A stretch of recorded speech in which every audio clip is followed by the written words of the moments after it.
Hello class, my name is Lucas Risley, and today I'm going to be talking to you guys about my Engage project.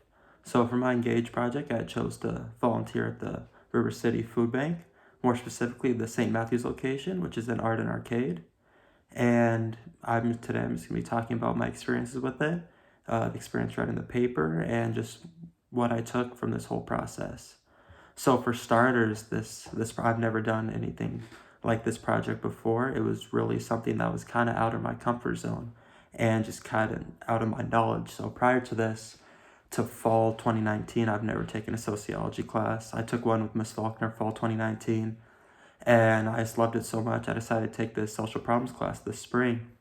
I just become fascinated with the research, the stats, and just everything that you don't really think nor hear about in your everyday life. So getting out in the open, connecting with people, and connecting with this project is something that is really important to me and was a very enjoyable experience. So to start off, I'm going to talk about my project, and basically this project focuses on hunger and of course the inequality that it is and the problems that arise from it and lead to it, such as poverty, unemployment, homelessness, lack of resources, and so many people face these, especially in our community. And according to actually the River City Food Bank, 21,480 out of the 92,976 people in the art and arcade / greater Sacramento area are food insecure. So I'm gonna get into my volunteer. So volunteering, I was really nervous going into it. It's like I said, it was something I'd never really done before, and I didn't really know what to expect. When I was trying to pick something, what to do, I'm like, oh, I don't know. I mean, they're all really out of my comfort zone, but I did some research. I went on the website. I'm like, you know what? I think this will be right for me. So I connected with the people there, and I started volunteering right along. One of the downsides, I wish I could volunteer more, because once you get there, it almost becomes addicting. I went 4 weekends in a row, just volunteering my time for about 4 to 5 hours in the morning before I worked my actual job, and just connecting with people there, connecting with the people you serve. It's just a really good feeling inside. Know that you're helping others, and also you're getting great research and actually learning about real life problems.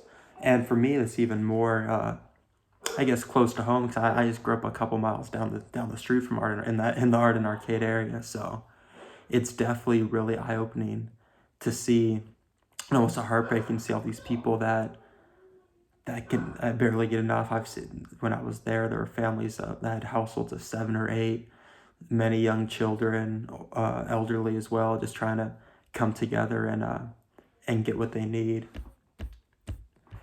So why food banks are instilled in the first place? The simple fact that people just can't get enough food. And according to PovertyUSA.com, 11.1% of U.S. households were food insecure in 2018. Obviously, that is a major problem in the United States. And according to Ward Mayuma, Jessen, Song, Crouch, Brzezinski, a nationwide survey reported that 67% of Americans agree that we do have a moral obligation. But if we do have a moral obligation, why is it still a problem? Wouldn't we want to solve it and get out right away? But obviously, there's many underlying issues that go to it, such as poverty, lack of resources, unemployment, job training, etc. And we need many things in place to take care of this issue. And also, according to PovertyUSA.com, 17.3 million live in deep poverty in the United States, which is 50% of the threshold line of poverty. So that's the deep poor, some that can barely get access to any food, and that's why food banks are instilled in the first place. They get there, people can come, just get a scratch of the surface of what they actually need compared to us living our resource lifestyles. Another thing that kind of exacerbates the issue as well, the basic standards used to measure poverty has not been updated since 1960. So that whole equation does not actually reflect the amount of families and amount of people that this really does affect. So how can government and federal funding actually tackle this problem? We don't know the actual amount. Link down below, in the discussion, I will put a thing of Statista.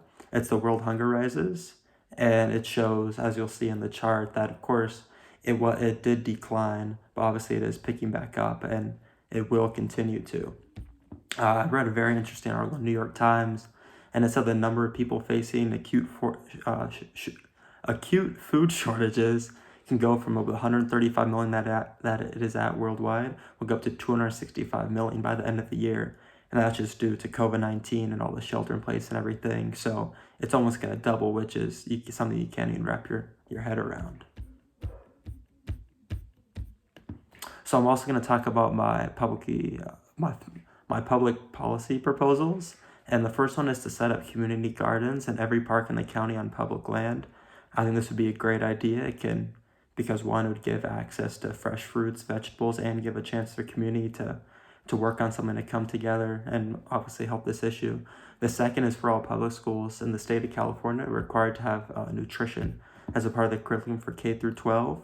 So kids can learn about nutrition and they can learn what foods they need and other things that could help obviously curb this issue.